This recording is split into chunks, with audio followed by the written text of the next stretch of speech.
So, when you first started off as being a police officer, were you the only officer of color that was, working there?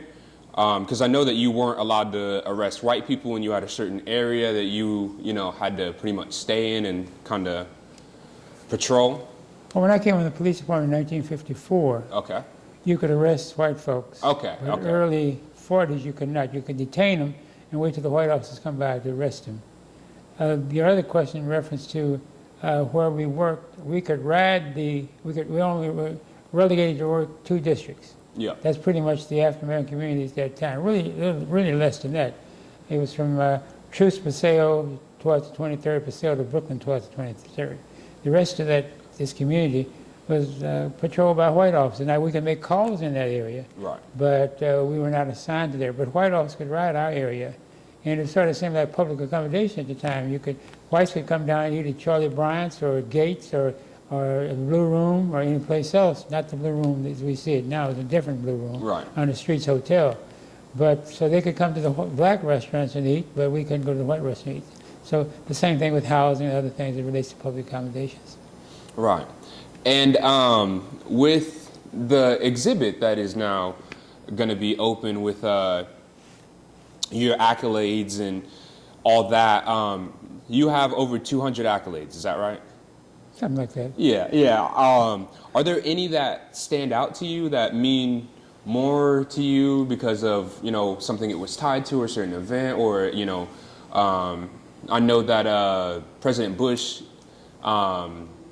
I think he gave you an award. I'm not sure. Yeah, President Bush, George H.W. Bush, Yeah. made me 1 or 1,000 points of light. But that wasn't a highlight of it. I think one of the ones that I will be receiving is the Lucille Bluford Lifetime Achievement Award. That's the one that really offered a lot to me.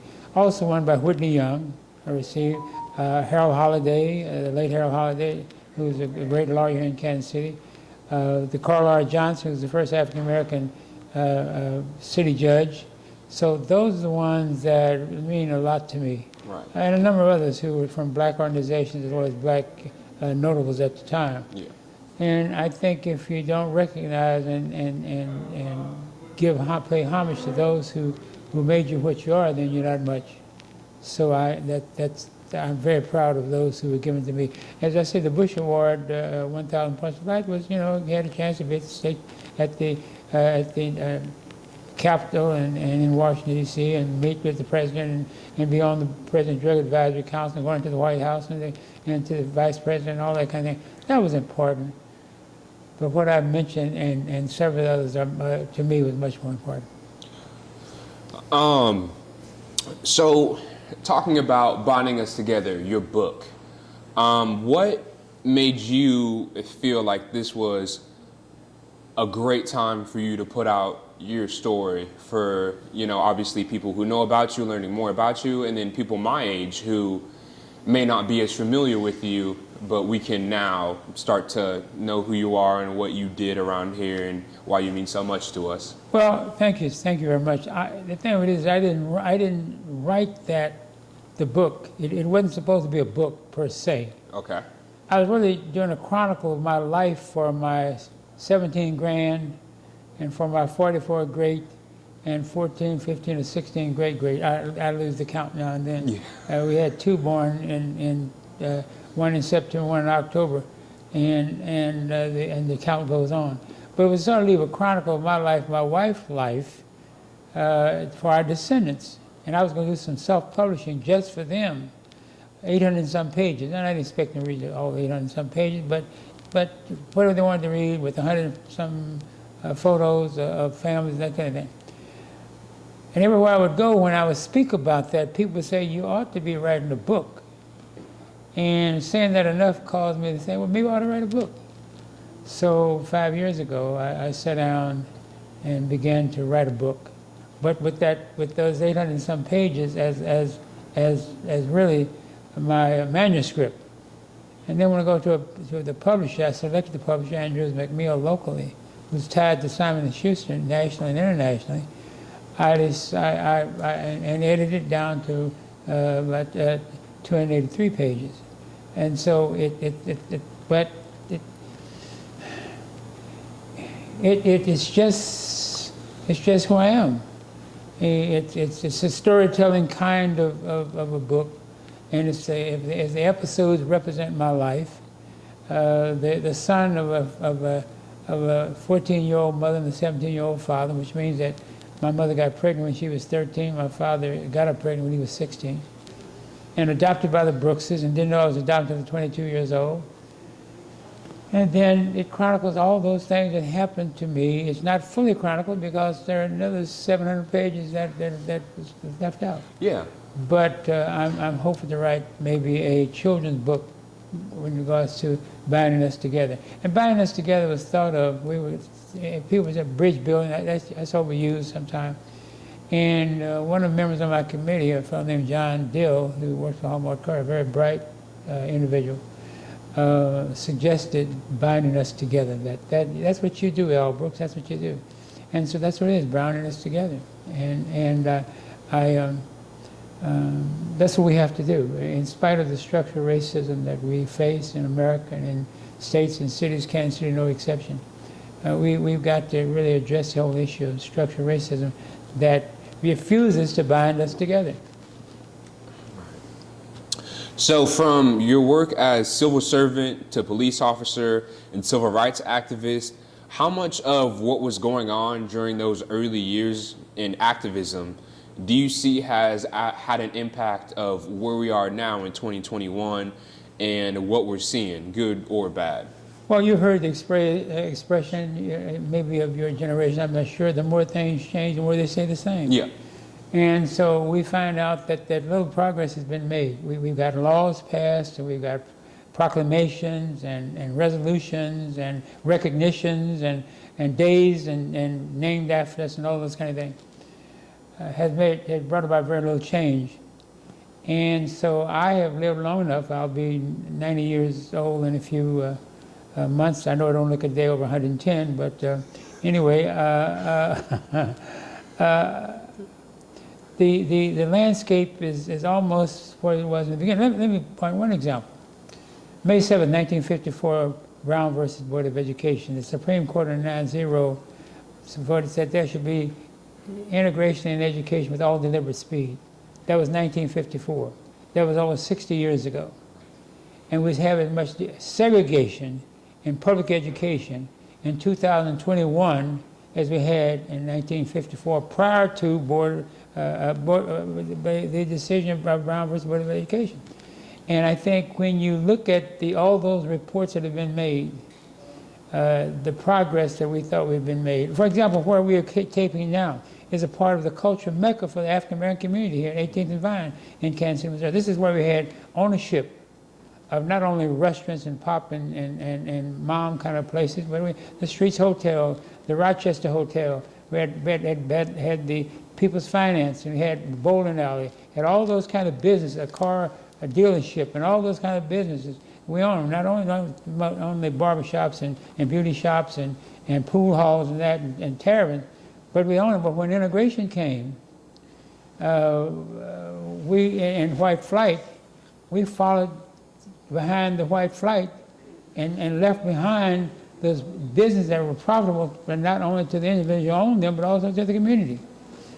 Integration of the schools took out the black administrators and put them back in the classroom and replaced them with white administrators.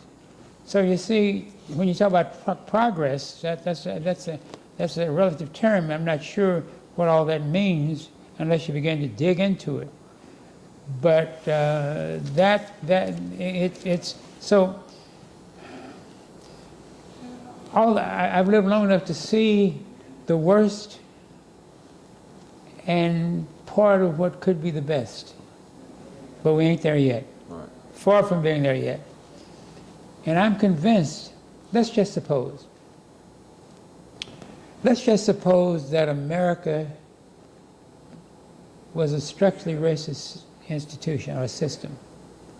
that was never supposed to give the descendants of slaves full citizenship, equal to whites. First Nation people, Native Americans, the same thing. And just suppose that if it's that structural race, if there is a structural racist system that was designed not to accept descendants of slavery, slaves, and descendants of Native Americans, what we call American Indian, then we can understand, unless we begin to accept the fact that their system is structurally racist, and the laws in and of themselves, the marches, the slogans will not change that system. Right. It's made some progress. Let me hasten to say that. But there's got to be a day of reckoning. When Nelson Mandela and de Klerk raised their hand in solidarity of South Africa, and de Klerk wasn't fully supportive of that, but it happened. But it's one thing they had: truth and reconciliation. First of all, South Africa was admitting the fact that it had apartheid, that had and was racist towards those who were native to the land, if you will, indigenous to the land, more than whites. They admitted that and moved forward. Am I saying that maybe America has to do the same thing? Admit that it was built on racism? The Constitution, 1776, the Bill of Rights, and the Declaration of Independence, 1776, the Bill of Rights in 1791, the 10 first articles of the Constitution in 1791, 13th Proclamation, the Emancipation Proclamation in 1863, 13th, 14th, 15th Amendment. And it's interesting, freeing the slaves, citizenship, the right to vote in 1865. And we're now trying to pass, in 2021, the John Lewis Voting Rights Act. Isn't that interesting? Yeah. Or the George Floyd Policing Act. Yeah. So all of that means that all those laws that have been passed, that were supposed to bring us closer to first-class citizens, equal to whites, still the gap is there. And in fact, in the last few years, it's widened. So that's something to think about to our viewing audience. That is something to think about. That. So you may not agree with me that America is structurally racist, but I'll debate that with anybody. And the white history books will prove me right. Not Carter G. Woodson or Richard Wright or Langston Hughes or any other black writers, great writers who look like me, look like us. The white writers, I use their material to prove what my point. Mm-hmm. And so that's a question that has to be raised. Is America a structurally racist country? Based on that, if the answer to that is yes, and then the question is, based on that structural racist system, was it ever intended for the descendants of slaves and the descendants of First Nation people, Native American, to ever be full-class citizens? Yeah, no, definitely. I completely agree. So as far as integration goes and the ending of segregation, I've heard a few people say, as I've gotten older, that it wasn't all sunshines and rainbows like we were led to believe, that, you know, once MLK comes along, then everything's fine. You know, we're quote unquote integrated, we're fine. But now I'm learning that it was almost better for other people that didn't look like us, that it benefited them more than us, who it was obviously quote unquote supposed to. Did I mention that a little earlier about that? Did I address that a little? Maybe it was in another speech that I made, another interview that I gave. But it's a bigger lie than Chicken Little told. Yeah. That we're an integrated nation. Kansas City, Missouri, where I don't know where you live or anyone lives, but I live in Kansas City, Missouri. Kansas City, Missouri has 318 square miles in 3 counties: Jackson, Platte, and Clay. the majority of black folks, Hispanics and Hispanics, live within a 50 to 60 square mile area, which means that other 200 plus square miles, we're not in very few in there. Now, that being the case, we don't live that close to each other because we love each other that much. Right. It's based on the institutions that force us to live in that area, based on income, education, economic development, white flight, and all those kinds of things that folks look for good, quote unquote, good citizens, honoring the institution in which we live. And so there is segregation, and schools is number one. So there's not been significant improvement in it. You know, when our schools are not turning out students as they should, when the majority of our teachers are of the lighter hue, and based on the 1954 Brown vs. Board of Education, and you asked the question and then answered it yourself. We didn't benefit much from integration. Our white brothers and sisters did, still are, and in fact, they're the recipients. If my offer for investigation of whether or not America is a structured racist system. Now, when I say that, if you say yes to that, then that means states and other locales are too, because we are all what I would call I can't think of the word right now, just smaller than, because the United States of America is the 50 states and so on, and territories and so on. And then there's the states, and then there's the counties, and there's the cities. Yeah, different levels. Yeah, and there's a word I'm trying to use, and my 89 years will not let me recall it right now. But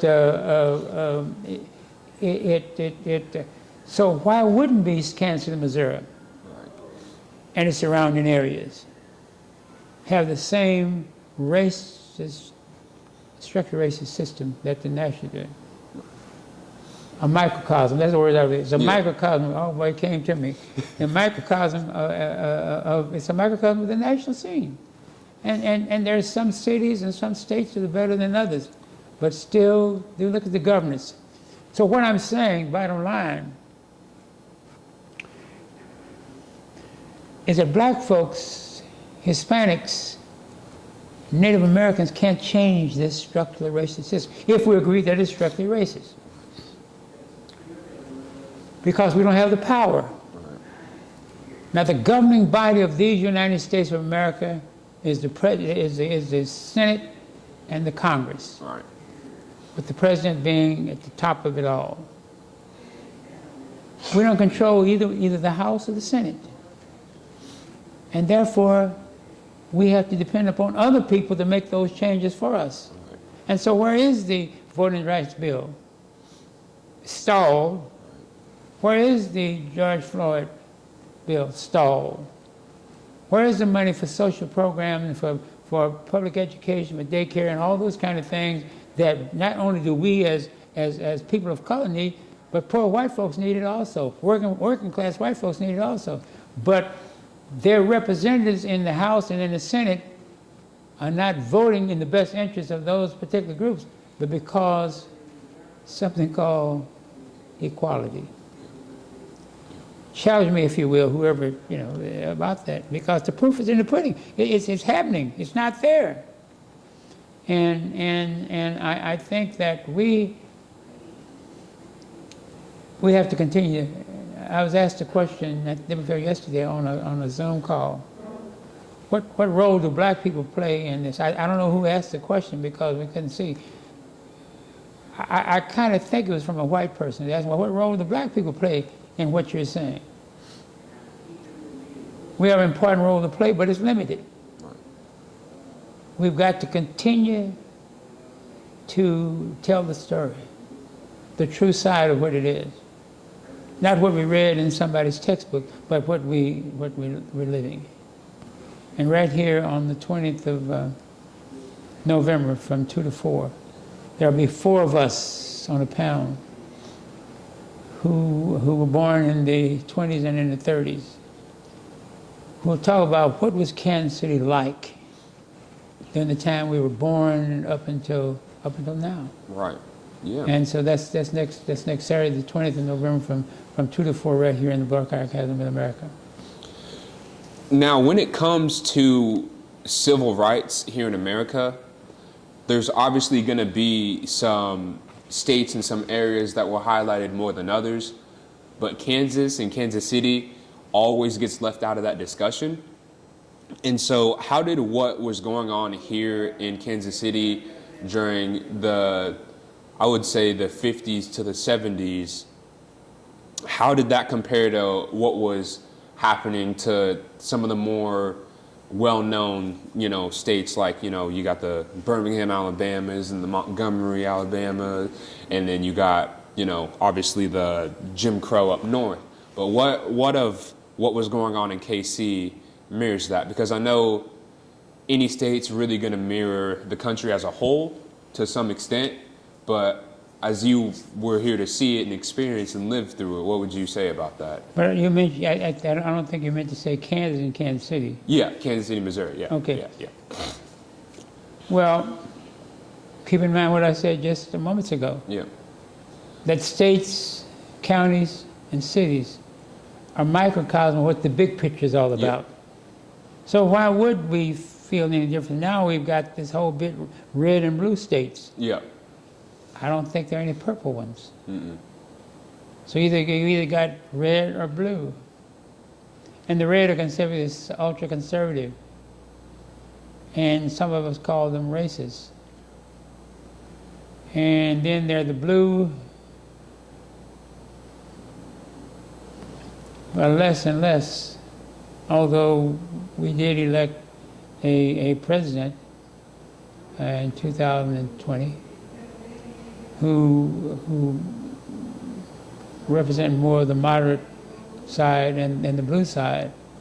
But look what's happening otherwise. The red states are now in those legislatures passing laws.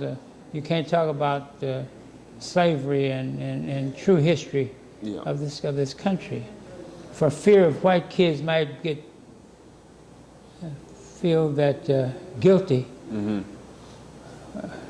Oh my God, we've been feeling guilty.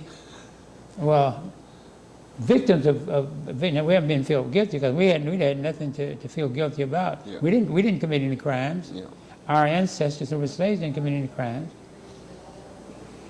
So I think that whole civil rights era that we talked about ended just a few years ago, and now we're in an era of I think we've digressed a lot, regressed a lot. Something like one step forward and two step back. Yeah, yeah. And so I say to our sisters and brothers of the lighter hue, Caucasians and white, that you've got a role to play. When that question was asked me, we've got a role to play to continue to say to white folks, you're in charge. Yeah. This is your show. You have the last dance.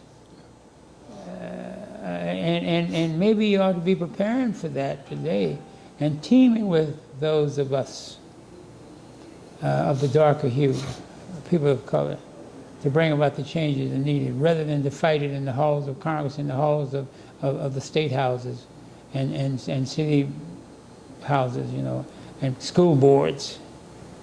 I don't think white America in general, or states and cities in particular, ever give it a thought that if you're white, you're privileged. Mm-hmm. Ever give it a thought that there's a possibility that this country we live in is structurally racist, and therefore the descendants of slaves and the descendants of First Nation people were never intended to have full-class citizenship. I don't believe they ever thought about that. But I plan to put it on their mind for the few years that I have here, and I do plan to live to 110. I got some things I want to do when I'm 100. But somebody has to, in your generation, has to pick up that mantle and say, listen, were we ever supposed to be equal? Were we ever supposed to be equal? If it was, why does it take so long? Right. Why is it we're fault at every way we go to keep us from being there? Right.